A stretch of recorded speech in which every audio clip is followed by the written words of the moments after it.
Ya, Assalamualaikum warahmatullahi wabarakatuh. Kami dari kelompok 8 akan mempresentasikan tentang hasil diskusi kami terkait penilaian HOTS dan diagnostik. Ya, pertama-tama perkenalkan nama saya Nur Muhammad Fadilah. Nama saya Suron Janis. Saya Dita Lorenza. Saya Puji Salastari. Ya,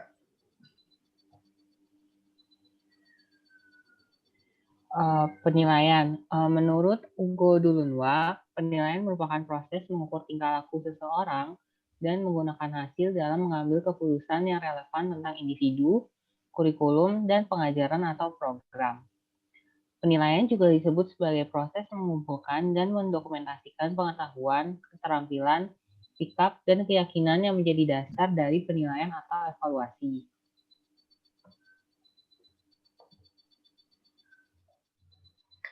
Ya, selanjutnya penilaian HOTS.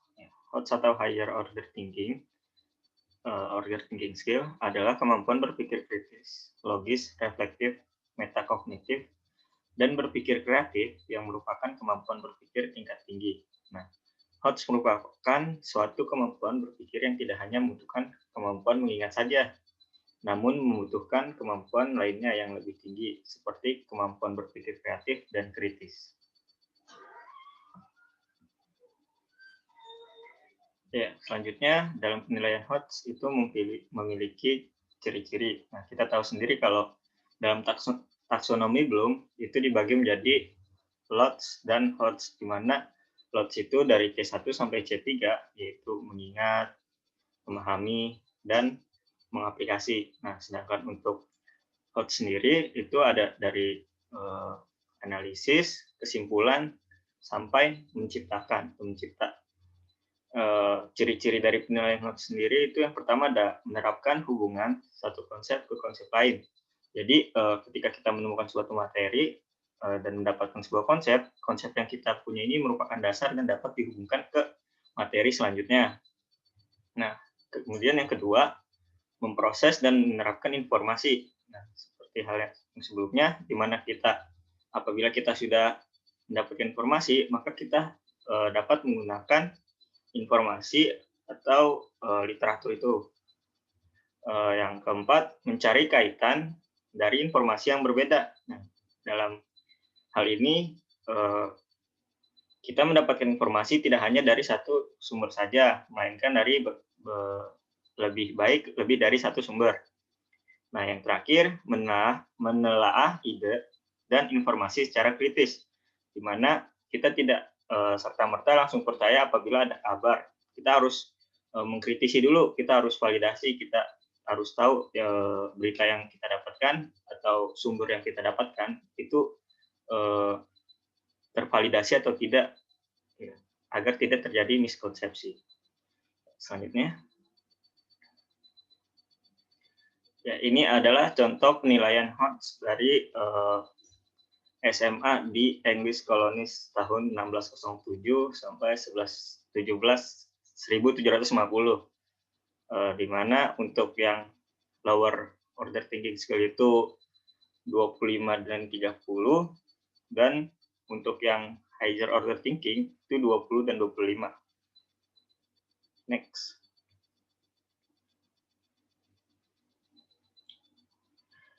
Selanjutnya ada penilaian HOTS itu ada 3 kan tadi, ada analisis, evaluasi, dan mencipta. Nah, pada pokok analisis itu yang difokuskan itu pada pokok bahasan utama. Nah, terus kita juga analisisnya ini kita bandingkan antara satu anak dengan anak lainnya, dan juga pada literaturnya apakah terjadi perbedaan yang kontras atau tidak, dan apakah bahasa yang digunakan itu bahasa sesuai dengan pemahamannya atau benar-benar bahasa yang jiplak seperti textbook. Nah, yang kelima ada evaluasi, yaitu memberikan studi kasus yang kita dapat melihat apakah siswa itu paham pada suatu kejadian.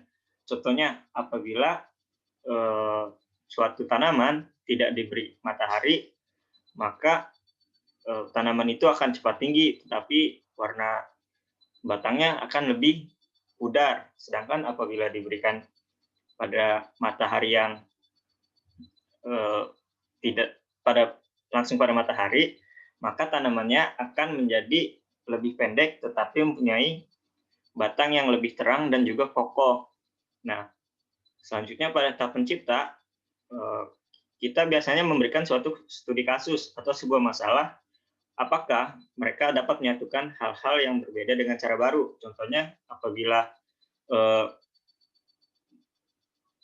pengolahan limbah plastik, kalau biasanya itu didaur ulang menjadi biji plastik, mungkin didapatkan cara baru dalam pendauran plastik tersebut dengan metode yang baru, yang lebih efisien dan ramah lingkungan. Contohnya seperti itu. Selanjutnya, nah untuk tahap evaluasi, di mana penilaiannya itu rubriknya berdasarkan sekolah SMA yang tadi dibahas, itu apabila dalam menyampaikan topik itu lancar dan juga berkaitan, maka akan mendapatkan nilai 2. Tapi apabila pokok bahasannya itu bagus tetapi tidak terlalu sinkron dengan pokok bahasan utama, maka nilainya akan mendapatkan 1. Tapi apabila tidak sinkron dengan pokok bahasannya, tidak sinkron dengan penjelasannya tidak sinkron dengan pokok bahasan dan juga tidak berkesinambungan, maka akan mendapatkan nilai 0. Selanjutnya, nah dalam penilaian HOTS juga kita akan menilai dari jawaban peserta didik, di mana jawabannya itu harus dapat dinalarkan dan logis. Nah, penalaran yang baik itu diperlukan harus analisis, evaluatif, dan kreatif. Jadi, kalau kita mendapatkan suatu studi kasus dan hampir sama seperti textbook, kita nggak boleh bahasanya seperti bahasa buku, karena itu mungkin sulit untuk dipahami. Jadi kita harus menggunakan bahasa, bisa dibilang bahasa versi kita, yang mudah dicermati oleh teman-teman yang lainnya. Jadi tidak menggunakan bahasa buku yang kaku. Nah, logis di sini kita menggunakan cara baru, tetapi bukan artinya cara itu kayak hayalan gitu, kayak nggak bisa diimplementasikan. Jadi kita menggunakan mengkritiknya, misalnya gimana cara kita mengolah limbah plastik, itu harus logis, nggak asal bunyi. Jadi kita dapat mengimplementasikan hal-hal baru daripada proyek yang kita ingin realisasikan atau produknya. Selanjutnya, nah, jadi dalam penilaian HOTS, penalaran dan logis itu dapat kita capai dengan pertama, biasanya kita dalam memberikan kasus, kita memberikan sebuah premis, di mana premis ini adalah suatu pernyataan yang berkaitan pada suatu masalah. Nah, jadi peserta didik harus mengidentifikasi asumsi dan premis yang ada. Contohnya seperti apabila kita tidak menyiram tanaman selama 5 hari, maka tanaman itu akan layu. Nah, setelah premis itu ada, maka peserta didik seharusnya sudah dapat menalarkan sebuah kesimpulan, di mana ketika kita menyiram tanaman itu tepat waktu dan setiap hari, maka tanaman itu pasti akan tumbuh dan tidak layu. Next. Nah, beberapa ada kasus yang bahwa pemikiran itu tidak logis. Misalnya seperti contoh yang pertama, di mana mereka itu suka menggeneralisasi. Contohnya seperti di contoh yang pertama, ada Billy dan Lisaun yang dibully. Nah, mereka malah berpikiran, ya itu biasa karena mereka laki-laki, pasti mereka suka membuli, lebih baik kita menghindarinya. Nah, itu kan kayak gimana, terlalu menggeneralisasi kan, kayak nggak semua cowok juga yang suka ngebully, malah kadang ada juga cowok yang ngebully cowok gitu. Jadi dapat dikatakan beberapa penalaran logisnya itu malah melenceng karena over generalisasi, terus kayak kita tuh ada yang selainnya kayak kita udah benci duluan sama orang itu, jadi kita pengennya kontra terus sama dia. Nah, itu salah satu beberapa kesalahan dalam penalaran logis. Selanjutnya.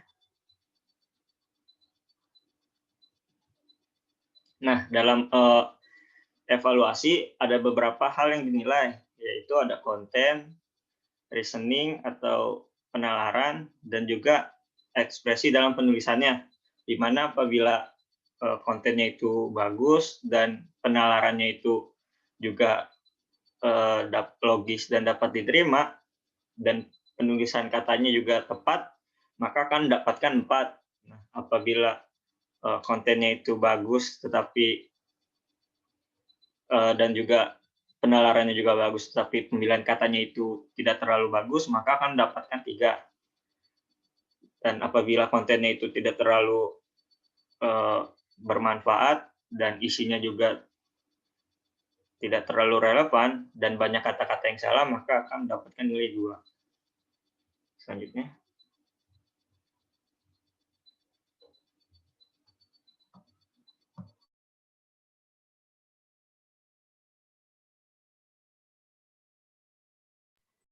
Oke, untuk selanjutnya ada assessing judgment atau penilaian untuk menilai gitu ya. Nah, untuk menilai critical judgment siswa, critical judgment di sini itu similar dengan critical thinking ya. Critical thinking dari siswa. Nah, gimana sih caranya untuk menilai critical judgment siswa itu? Nah, beri mereka sebuah skenario gitu ya, sebuah pidato atau sebuah iklan atau sumber informasi lainnya. Nah, kemudian minta mereka untuk membuat semacam penilaian kritis terhadap sumber informasi yang diberikan. Nah, jenis penilaian kritis yang dimaksud di sini itu termasuk ada mengevaluasi kredibilitas dari sumber informasi tersebut gitu ya. Terus ada mengidentifikasi asumsi yang tersirat dalam informasi tersebut, gitu ya, makna yang tersiratnya. Lalu ada mengidentifikasi metode retoris dan persuasif.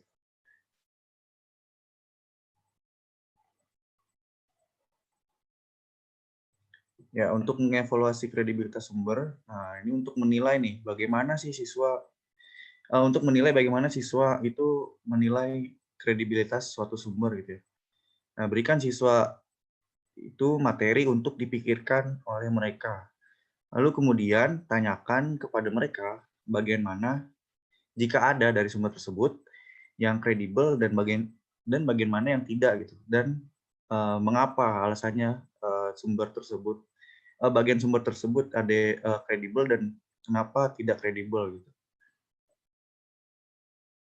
Nah, ini ada sebuah contoh ya untuk sebuah tes untuk menilai bagaimana critical judgment dari siswa yang diajarkan gitu ya. Di sini ada Patrick Mulroy gitu ya, seorang guru bisnis dan komputer di Ford City High School gitu ya di Pennsylvania. Terus dia ingin menilai muridnya di kelas 9 tentang kredibilitas sumber elektronik gitu ya. Dibikin grup nanti terus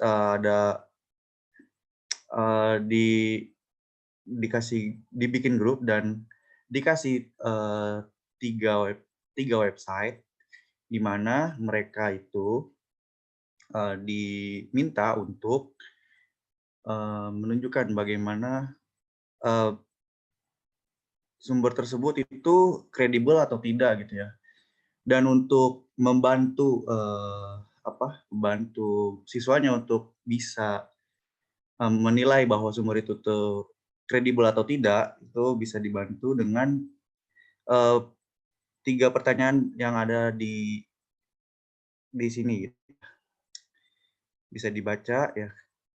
Dari 3 pertanyaan pemicu tersebut, nah itu bisa menstimulus siswa-siswanya untuk berpikir kritis itu bagaimana mereka nantinya bisa menentukan bahwa sumbernya itu kredibel atau tidak. Gitu.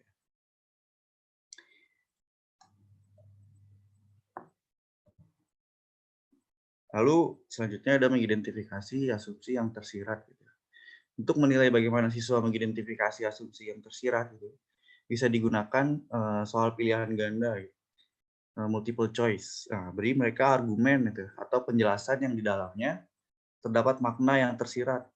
Lalu berikan satu pilihan yang benar dan 2 atau lebih pilihan yang bukan merupakan asumsi tersirat ataupun kesimpulan-kesimpulan yang terkait gitu dari penjelasan yang diberikan.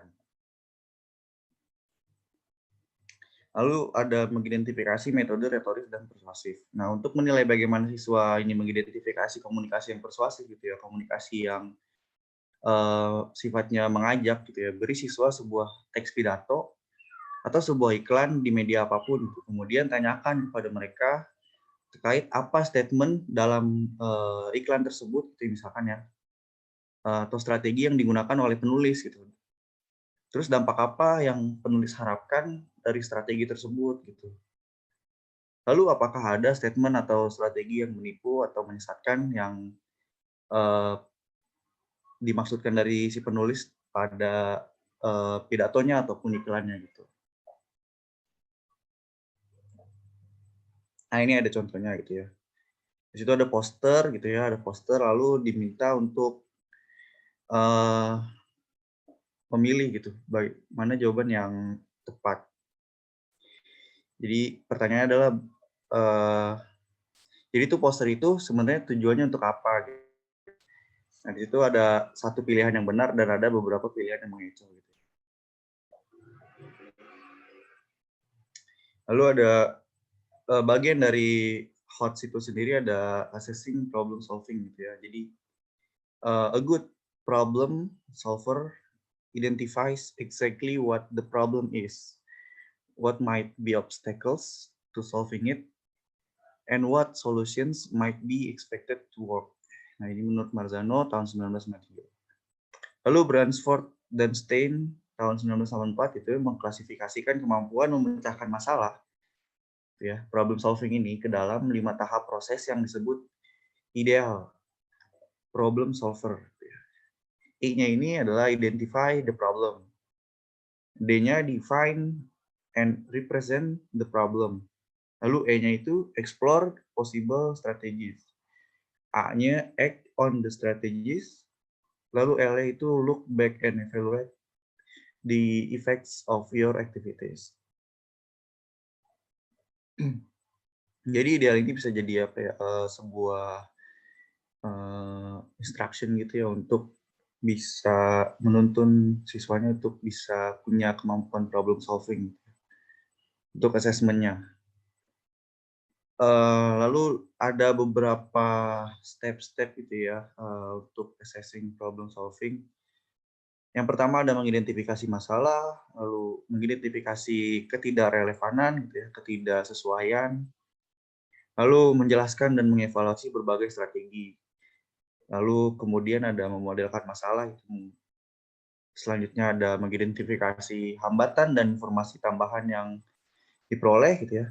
Lalu dari informasi-informasi tersebut, data-data tersebut itu diolah, lalu bisa digunakan analogi gitu ya untuk menjawab dari permasalahan yang diberikan. Lalu ini merupakan tingkat terakhir yaitu memecahkan masalah mundur. Jadi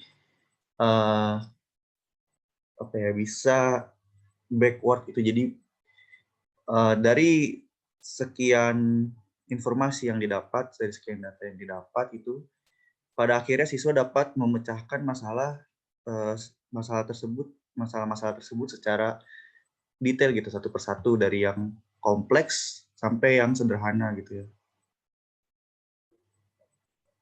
Nah, di sini untuk menilai bagaimana siswa mengidentifikasi sebuah masalah, nah berikan siswanya itu sebuah skenario atau sebuah deskripsi masalah dan minta mereka untuk mengidentifikasi masalah tersebut perlu diselesaikan. Bisa juga dengan memberikan mereka sebuah statement masalah, ya, statement problem itu, dan minta mereka untuk mengajukan pertanyaan yang perlu dijawab gitu ya, untuk menyelesaikan masalah tersebut. Jadi di sini diharapkan siswanya itu untuk ngetes siswanya bagaimana mereka bisa mengidentifikasi suatu masalah dan ya bisa dites gitu ya. Lalu kita dapat menilai problem solving secara keseluruhan dengan masalah yang dirancang dengan cermat, ya, sesuai dengan yang ideal tadi di awal. Lalu assessing creativity and creative thinking. The basics required for creativity include a deep knowledge based in a subject and a willingness to play with the ideas and in new ways. Gitu ya. Jadi hal basic ya yang diperlukan untuk kreativitas itu adalah pengetahuan yang dalam pada subjeknya itu dan willingness itu kesadaran untuk bermain dengan ide-ide dengan cara yang baru gitu. Nah, cara terbaik untuk menstimulus kreativitas siswa adalah menginspirasinya dengan membuat tugas yang dalam pengertian masing-masingnya ini kreatif gitu ya. Lalu untuk menilai creative thinking siswa, gitu, assessment bisa dirancang sebagai berikut. Mengharuskan siswa memproduksi ide-ide gitu ya di awal-awalnya. Mengharuskan siswa memproduksi ide-ide atau produk-produk baru gitu ya, gagasan-gagasan baru, atau mengharuskan siswa untuk mengatur ulang ide yang sudah ada dengan cara yang baru gitu. Jadi mendaur ulang dengan cara yang baru gitu ide-ide yang sudah ada. Lalu izinkan siswa untuk memberi pilihan yang dengan sendirinya dapat menjadi penciptaan ide gitu ya, proses penciptaan ide pada hal-hal yang berkaitan dengan tujuan pembelajaran yang akan dinilai. Nah, jika sudah dinilai, evaluasi pekerjaan siswa terhadap kriteria yang sedang diraih oleh siswa.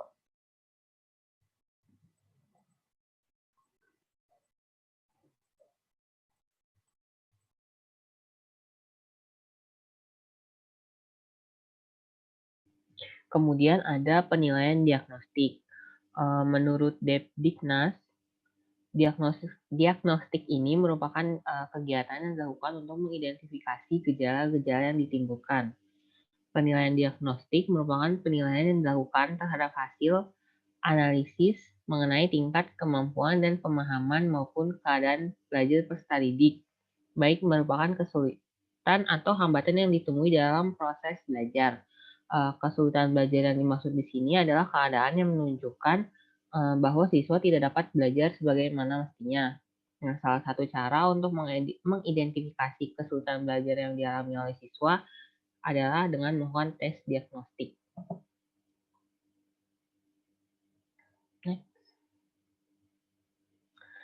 Seperti yang saya sebutkan di awal, fungsi penilaian diagnostik adalah untuk mengetahui masalah yang dialami oleh peserta didik, sehingga peserta didik yang mengalami kesulitan, hambatan, atau gangguan ketika mengikuti program pembelajaran dalam suatu bidang studi dapat diketahui. Misalkannya, kesulitan belajar dapat disebabkan oleh kelemahan siswa dalam menguasai pengetahuan prasyarat, memahami konsep, mengoperasikan matematika, menerjemahkan soal, merencanakan strategi penyelesaian masalah, ataupun menggunakan algoritma untuk menyelesaikan soal. Nah, tujuan dari penilaian diagnostik itu adalah untuk membantu kesulitan atau mengatasi hambatan yang dialami peserta didik ketika mengikuti kegiatan pembelajaran pada suatu bidang studi, sehingga kesulitan tersebut tidak akan membatasi untuk pelajaran saat ini dan berikutnya.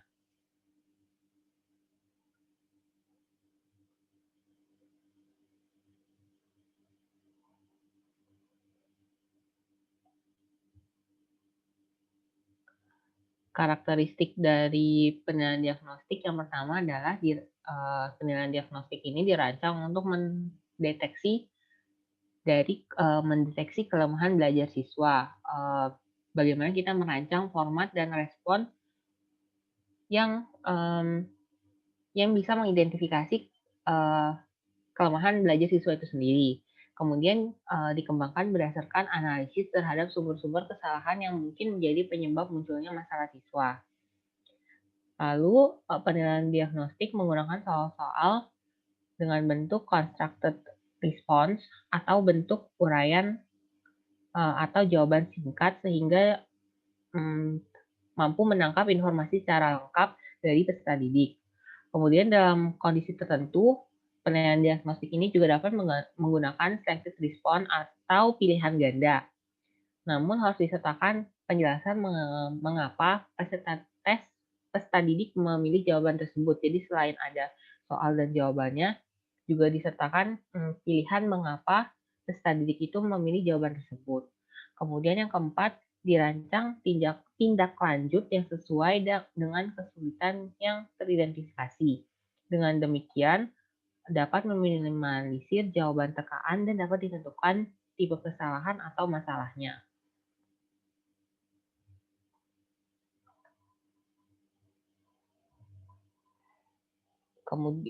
Kemudian tes diagnostik. Tes merupakan instrumen atau prosedur sistematis untuk mengukur suatu perilaku.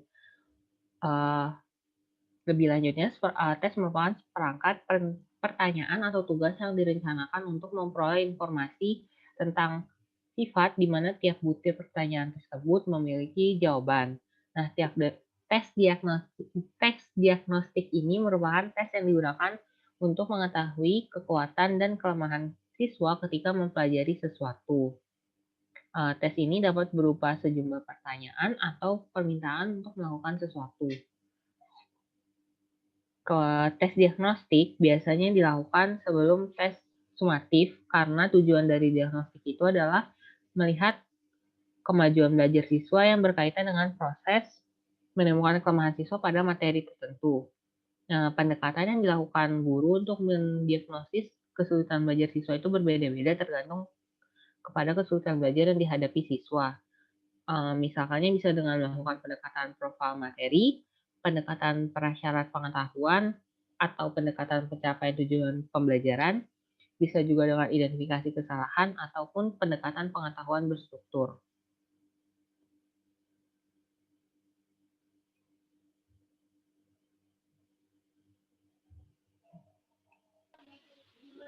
Selanjutnya ada tes diagnostik. Untuk memantau kemajuan belajar siswa, guru ini memberikan tes formatif pembelajaran, mengukur ketuntasan belajar siswa atau KKM. Nah, kemudian seperti yang digambar,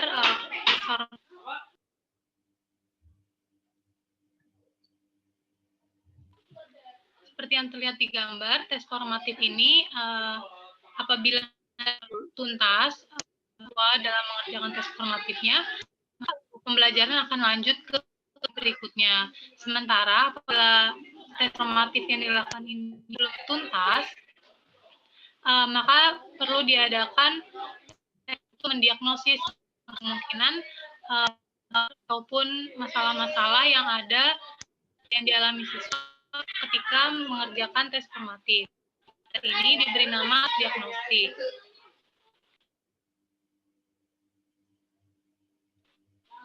Nah, selanjutnya bentuk tes diagnostik. Tes diagnostik ini gambaran akurat mengenai miskonsepsi yang dimiliki oleh siswa berdasarkan atau kesalahan yang dibuat. Nah, pertanyaan-pertanyaan di diagnostik ini tidak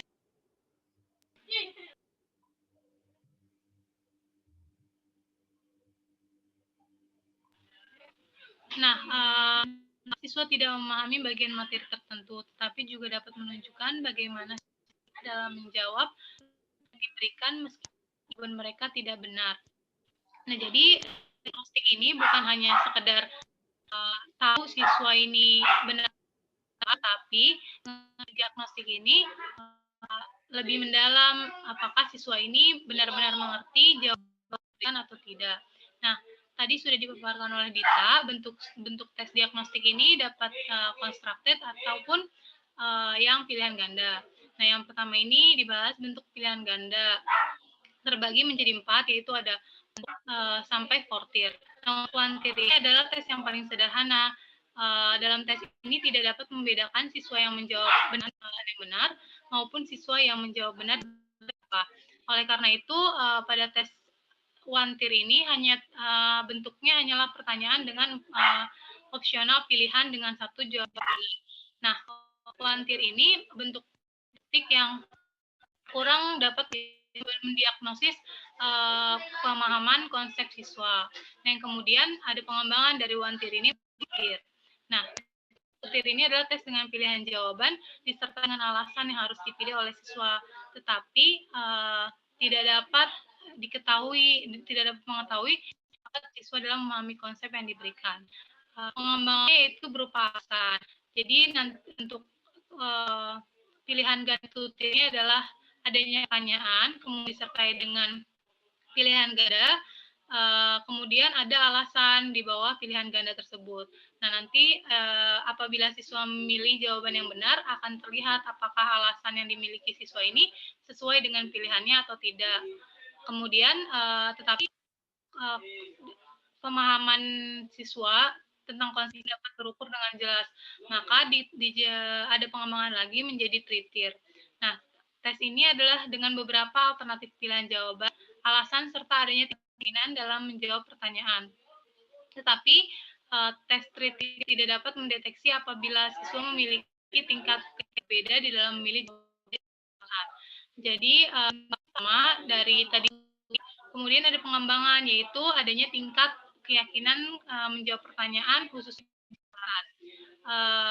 Hal ini untuk mengetahui apakah siswa benar-benar yakin dalam memilih alasan tersebut atau siswa memilih alasan tetapi kurang yakin sehingga konsepnya belum terlalu dalam.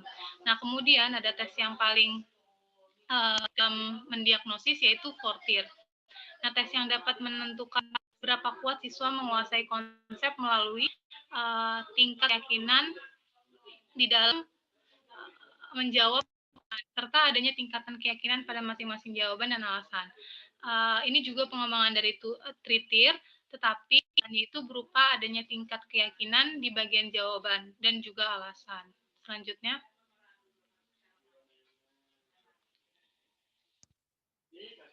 Selanjutnya bentuk tes diagnosis uraian. Bentuk tes diagnosis ini merupakan soal jawabannya menuntut siswa untuk mengingat, mengorganisasikan gagasan-gagasan atau hal-hal yang telah dipelajari dengan cara mengemukakan atau mengekspresikan gagasan-gagasan tersebut dalam bentuk uraian yang tertulis.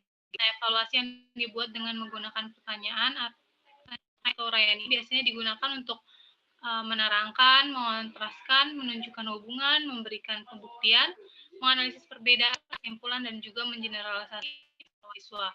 Bentuk tes diagnosis pilihan ganda ini ada dua, yaitu dan juga uraian singkat. Selanjutnya.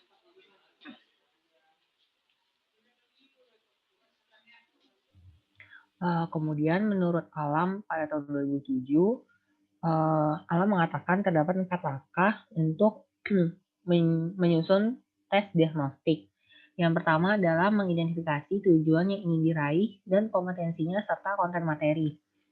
Nah, pastinya setiap program pendidikan ini ada keterampilan dan kompetensi dasar yang ingin dicapai oleh siswa.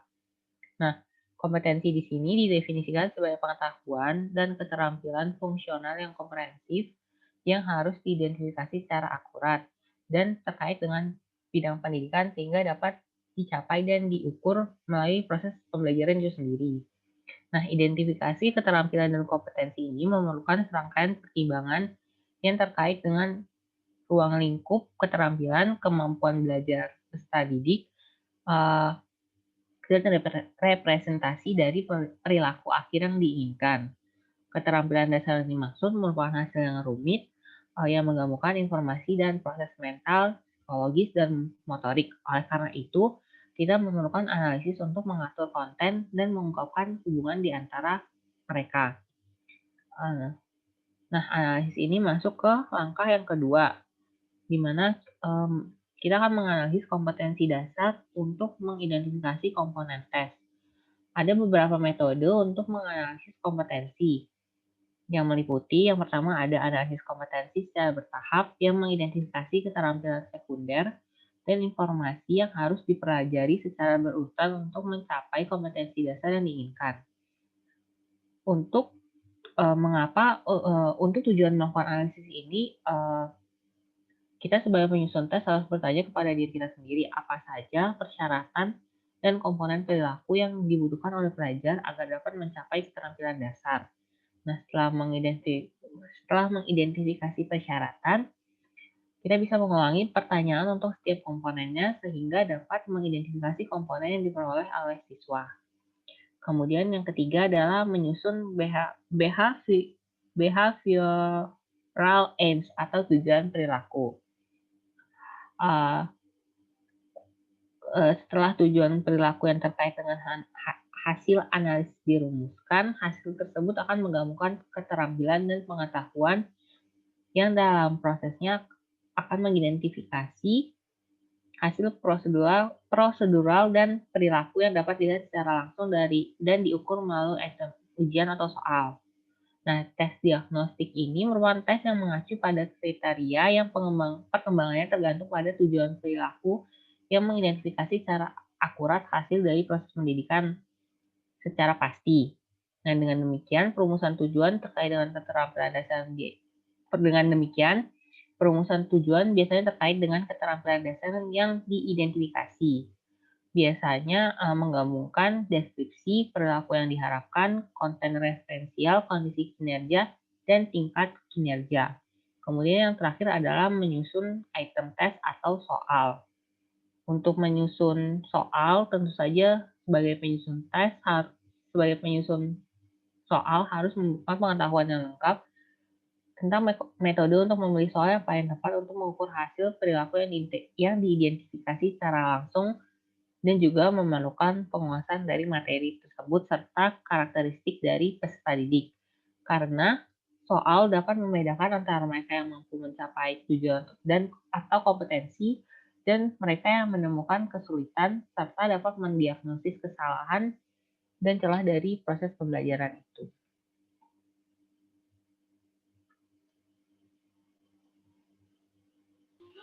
Ya, selanjutnya pengembangan tes diagnostik. Sebagai cara dan pendekatan dapat digunakan untuk mengembangkan tes diagnostik. Nah, menurut DPR 2003 menetapkan garis besar langkah-langkah pengembangan tes diagnostik sebagai berikut. Yang pertama itu identifikasi kompetensi dasar yang belum tercapai ketuntasannya. Nah, untuk mengetahui tercapainya suatu ataupun indikator dapat dilihat dari untuk mengidentifikasi capainya suatu KD itu dapat dari indikator-indikator tidak. Nah, bila suatu kompetensi dasar tidak tercapai, maka yang adalah mulai dari indikator-indikatornya.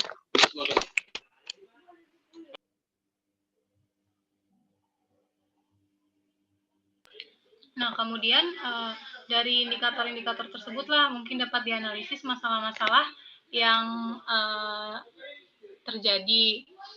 Nah, kemudian langkah yang ini adalah menentukan kemungkinan-kemungkinan dari sumber masalah ataupun tadi. Nah, setelah indikator tadi sudah teridentifikasi bermasalahnya di mana, maka dapat ditentukan kemungkinan-kemungkinannya itu letaknya atau sumber-sumbernya itu dari bagian mana saja. Pelajaran sains atau IPA itu dapat terjadi beberapa kemungkinan sumbernya itu, yaitu yang pertama tidak terpenuhi prasyarat siswa ketika memulai suatu pelajaran. Yang kedua itu terjadinya miskonsepsi. Yang ketiga, kelemahan dalam mengkonversi suatu satuan. Dan yang keempat itu rendahnya kemampuan siswa dalam memecahkan masalah. Nah, sehingga karena tadi sudah diketahui sumber-sumbernya, maka dapat dilakukan langkah berikutnya. Nah, ketika menentukan kemungkinan sumber-sumber ini juga perlu diperhatikan dimensi sikap, proses, dan juga produk pembelajaran yang terjadi pada siswa itu sendiri. Nah, yang ketiga ini menentukan bentuk dan jumlah soal yang sesuai. Butir soal untuk tes diagnostik ini dapat berupa pilihan ganda ataupun uraian sesuai dengan sumber masalah yang didugakan pada dimensi di mana sumber masalah itu terjadi. Nah, untuk soalnya ini tidak ada aturan, tapi indikator yang sebanyak 3 jumlah soal bisa pilihan ganda maupun uraian. Setelah tadi sudah diketahui bentuknya dan jumlah yang akan digunakan seperti apa, maka disusunlah kisi-kisi.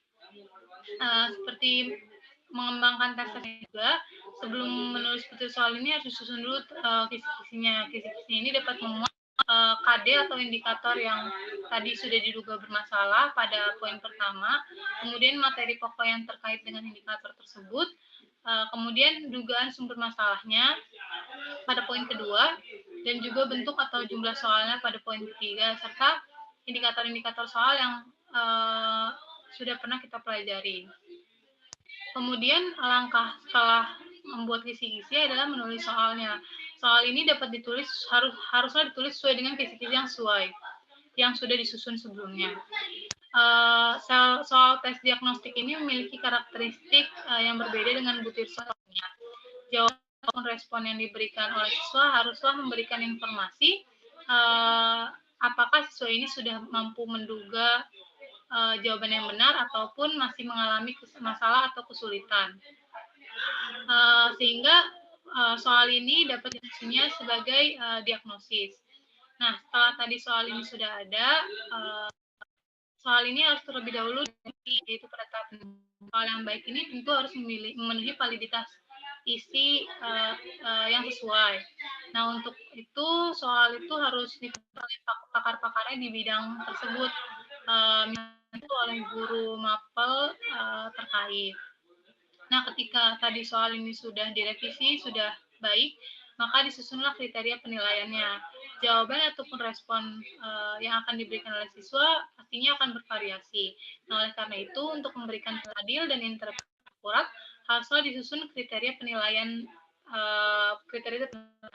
yang memuat rentang skor yang dapat menggambarkan pada rentang berapa siswa ini didiagnosis sudah tuntas, pada rentang berapa belum tuntas, dan pada rentang berapa juga siswa ini dapat dinyatakan mengalami miskonsepsi ataupun bermasalah. Selanjutnya,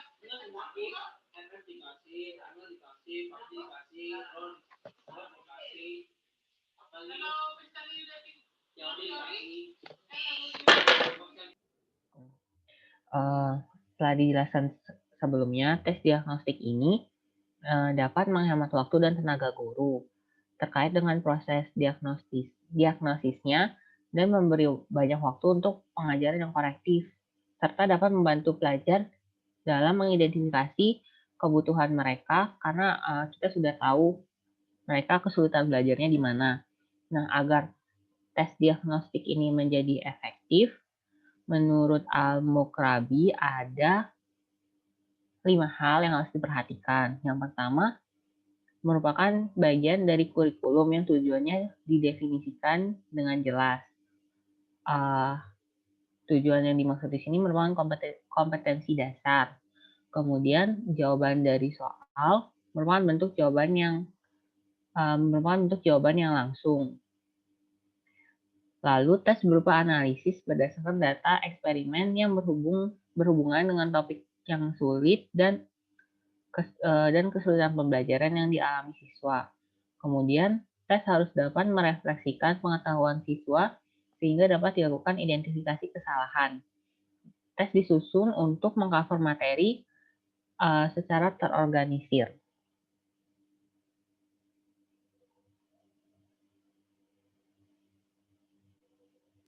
Ya, berikut adalah contoh soal tes diagnostik. Yang pertama, tes diagnostik pilihan ganda, wantir, dan juga tutir. Nah, seperti yang dilihat, ada tabel dan juga ada pertanyaan. Pertanyaannya itu berdasarkan tabel di atas urutan kekuatan asam yang benar. Kemudian ada 4 opsi pilihan jawaban. Nah, pertanyaan dan juga pilihan jawaban ini itu adalah termasuk tes diagnostik wantir. yaitu hanya tersedia satu jawaban benar di antara 4 opsi. Nah, untuk soal ini jawaban yang benar itu adalah pada jawaban yang C, yaitu berdasarkan KA-nya. Nah, di sini ada terdapat jawaban benar yaitu 1. Kemudian ada jawaban yang mengarah miskonsepsi, jawaban A. Nah, sedangkan yang B dan D jawaban pengecualian. Nah, kemudian apabila siswa ini memilih yang D, siswa dapat dinyatakan benar. Tapi ketika siswa memilih A, siswa dapat dikatakan pada miskonsepsi, terjadinya miskonsepsi. Sedangkan pada jawaban B dan D, siswa ini terkecoh, berarti konsepnya belum terlalu paham. Nah, tetapi dari volunteer ini tidak dapat diidentifikasi, tidak dapat didiagnosis apakah siswa paham konsep tersebut atau hanya memilih dengan menebak saja. Nah, kemudian dikembangkan menjadi tutir. Seperti contohnya ini adanya alasan. Alasan di sini semakin memperkuat dari konsep sebelumnya pada tes diagnostik volunteer. Nah, pada bagian alasan ini ada satu bagian alasan yang diberikan yang benar, yaitu pada nomor 5. Berdasarkan harga KA, dapat kemampuan suatu asam untuk terionisasi. Nah, tetapi alasan yang nomor 2 itu merupakan alasan distraktor. Alasan distraktor ini adalah jawaban yang berdasarkan studi literatur, kebanyakan mengalami miskonsepsi tersebut. Nah, alasan-alasan di sini itu bertujuan untuk mengidentifikasi pola-pola jawaban siswa apakah tepat mengenai konsepnya. Nah, dari kedua ini, yang volunteer dan juga tutir ini dapat dianalisis pola-pola jawaban siswa. Apabila siswa menjawab benar dan juga pada tutir ini benar, maka siswa dinyatakan memahami konsep. Tetapi jika salah satu dari volunteer ataupun tutir ini salah, berarti siswa mengalami, maka jawaban siswa dinyatakan salah, tetapi tidak dapat diidentifikasi secara langsung apakah benar-benar konsepnya itu berdasarkan keyakinan dari siswa ini ketika memilih. Nah, siswa ini dapat didiagnosis akan mengalami mengarah kepada miskonsepsi adalah ketika siswa ini memilih pada jawaban yaitu pada jawaban A yang mengarahkan pada miskonsepsi. Nah, kemungkinan yang kedua adalah ketika siswa memilih alasan yang nomor 2, yang distraktor. Nah, hal itu juga mengarahkan siswa kepada miskonsepsi karena siswa sudah tertanam konsep bahwa untuk melihat keasaman itu hanya dari pH saja, bukan dari KA-nya. Nah, maka dari itu pentingnya mendiagnosis ini adalah mengetahui seberapa dalam konsep pemahaman siswa mengenai mata pelajaran yang diajarkan. Nah, selanjutnya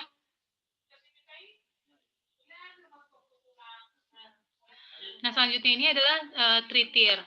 Dapat dilihat pengembangannya itu adalah pada tingkat keyakinan jawaban dan alasan. Untuk bagian posisinya di bagian bawah alasan. Keyakinan di sini berarti ketika alasan tersebut, apakah siswa menebak atau siswa tidak yakin atau sampai siswa ini pilihannya amat sangat yakin. Jadi dari sini juga dapat dikembangkan ketika siswa memilih tadi alasan nomor 5 yang yakin, tapi siswa itu memilih tingkat keyakinannya adalah menebak, maka memiliki pertimbangan tersendiri dalam mendiagnosisnya. Nah, lain halnya ketika siswa memilih alasan yang benar, yang nomor 5, dan juga siswa memiliki tingkat keyakinan yang amat sangat. Nah, berarti dapat ditarik kesimpulan bahwa siswa benar-benar memahami konsepnya, dilihat dari tingkat keyakinan alasan yang selanjutnya. Ya, selanjutnya untuk portir ini, portir itu tingkat keyakinannya itu hanya pada bagian alasan. Kalau untuk portir ini tingkat keyakinannya ada pada bagian jawaban, yaitu pilihan ganda dan juga bagian alasan.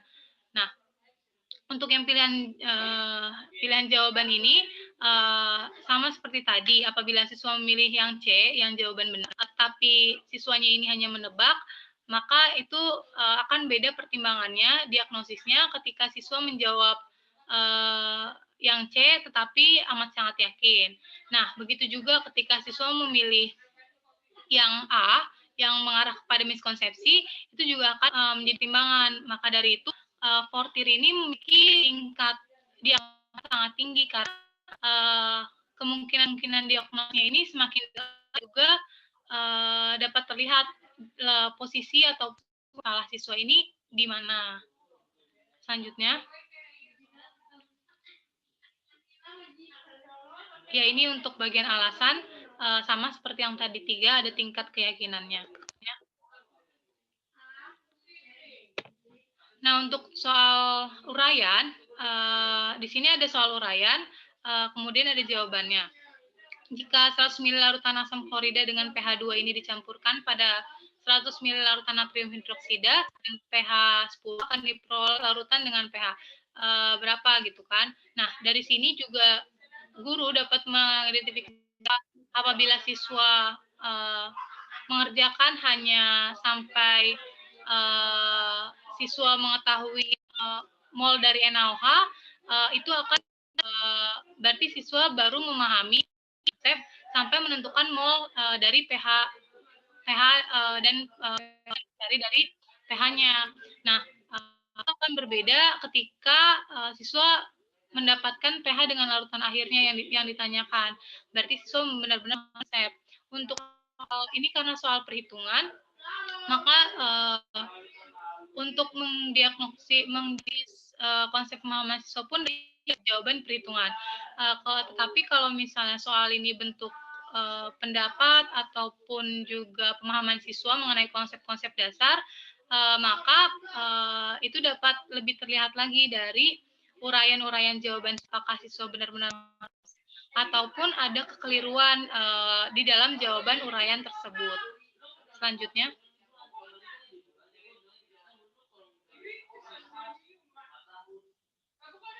Nah, kemudian setelah tadi mengetahui bentuk soalnya, ada penskoran dan penafsiran dari tes diagnosis. Yang pertama ini, poin pertama, secara kuantitatif, skor tinggi itu bila responnya lengkap, skor rendah bila responnya minim. Nah, secara kualitatif, kegiatan penskoran ini juga harus mampu siswa. Jadi tadi, kalau untuk tes-tes yang formatif, itu hanya melihat tingkat kemampuan siswa. Tapi kalau untuk tes diagnostik ini, kegiatan orang ini juga harus mampu kasih kesalahan siswa itu seperti apa, sumbernya di mana, dan nanti penyelesaiannya tindak lanjutnya seperti apa.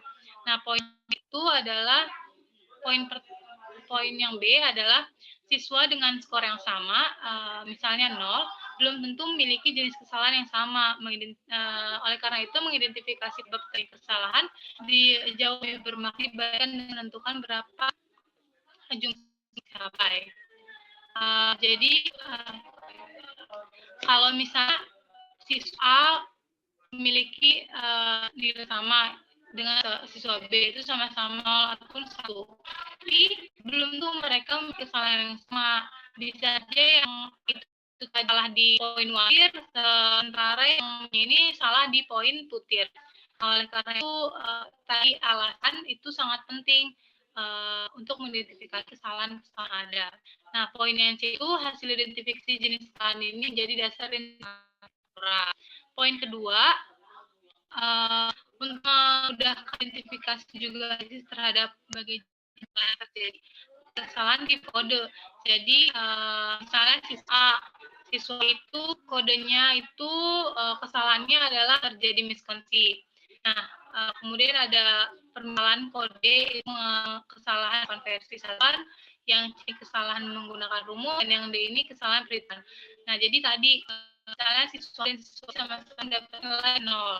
Nah, dilihat siswa ini jadi kesalahannya di kode apa, misalnya siswa kesalahan di perhitungan, sementara siswa B kesalahannya kesalahan mengkonversi saluran, maka dapat dilihat konsep yang salahnya itu yang mana.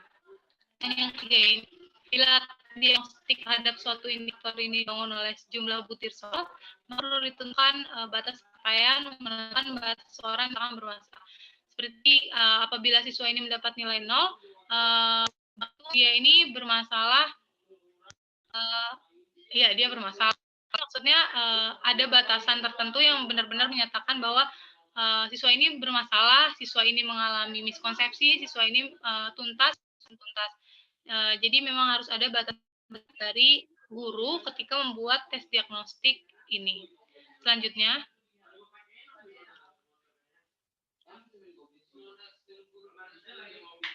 nah poin yang keempat adalah penskoran terhadap butir soal pemecahan masalah hendaknya mampu meraih kemampuan yang dibutuhkan untuk memecahkan masalah tersebut. Ini untuk pemecahan masalah seperti soal uraian. Maka tadi setiap alur dalam dia masalah atau menjawab masalah yang dia temui itu memiliki penskoran yang berbeda-beda. Nah, yang poin berikutnya itu dapat meliputi verbal, diterjemahkan soal, kemampuan mengidentifikasi skema penyelesaiannya, kemampuan mengidentifikasi tahapan penyelesaiannya, ataupun kemampuan melakukan tahapan penyelesaian. Jadi memang karena tadi langkah berbeda, maka disusun juga kemampuan-kemampuan yang akan berbeda juga penskorannya. Nah, setiap komponen kemampuan mendapatkan skor yang sesuai dengan kompleksitas cakupannya dan dapat berbeda antara soal satu dengan soal lainnya. Nah, seperti yang poin sebelumnya, ketika mampu sampai tahap aplikasi tahapan penyelesaiannya, itu akan berbeda dengan siswa yang memahami soalnya dan begitu. Nah, yang poin terakhir, diagnostik ini menggunakan penilaian acuan kriteria atau criterion reference. Nah, karena hasil yang dicapai oleh siswa ini tidak digunakan untuk membandingkan siswa tersebut dengan kelompoknya, melainkan terhadap kriteria tersebut. Jadi siswa itu setiap kesalahannya bukan untuk dibandingkan satu dengan yang lain, tapi dibandingkan dengan kriteria, sehingga bukan untuk melihat siswa ini lebih unggul dari temannya, tetapi memang benar-benar untuk mencari letak di mana siswa ini kurang paham dan salah dengan acuan dengan kriteria dengan penilaian acuan kriteria. Selanjutnya.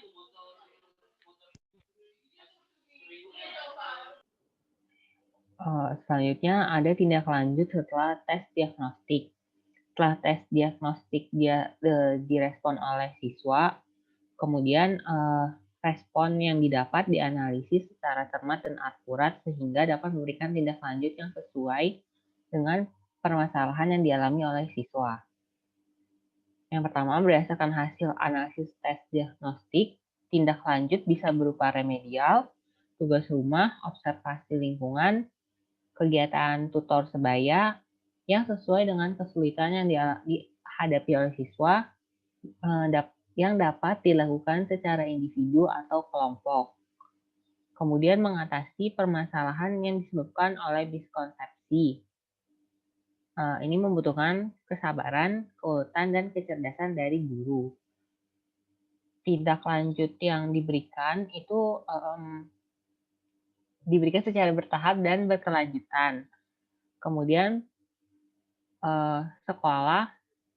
kemudian dirancang program sekolah yang mendukung dan memberikan kemudahan guru untuk mengadministrasikan, melaporkan, dan menindaklanjuti hasil tes diagnostik.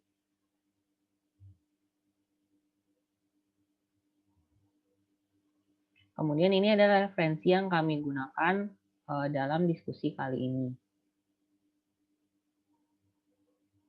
Sekian presentasi dari kami. Apabila ada salah kata, mohon maaf. Terima kasih.